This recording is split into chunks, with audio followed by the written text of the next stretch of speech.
તો રામ રામ ને સીતારામ, માતાજી હવના હારાવાના કરે. મિત્રો અત્યારે અમે જીવદયાના સ્થળ ઉપર સેવી અને આપણે આ ગયા ચોમાસામાં આપણે ઘણા બધા વૃક્ષ સોંપ્યા થાય. એમાં જો આપણે આ અંજીર સોંપ્યું હતું, અંજીર આપણે છે ને અત્યારે એને ફળ પણ આવવા મળ્યા છે. જો અત્યારે ઘણા બધા આમાં ફળ આવી ગયા છે.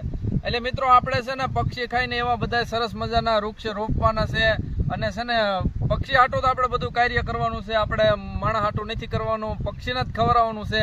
એટલે મિત્રો આપણે આજે હવે બીજું ચોમાસું આવે તે આપણે ઓલી સાઈડમાં છે ને બીજા ઘણા બધા વૃક્ષ સોંપવાના છે. એટલે જે વૃક્ષ આપણે એમ લાગે કે એને સરસ મજાના ફળ આવે અને એ પક્ષી ખાઈ શકે એવા વૃક્ષના તમે અંદર નામ કોમેન્ટમાં લખજો. અને જેથી કરીને આપણે જે આવતા ચોમાસામાં આપણે જે વૃક્ષ લાવવાના છે, મગાવવાના છે, એમાં તમે જે કોમેન્ટ કરશો એવા વૃક્ષ આપણે છે ને એમાં લાવવાના છે.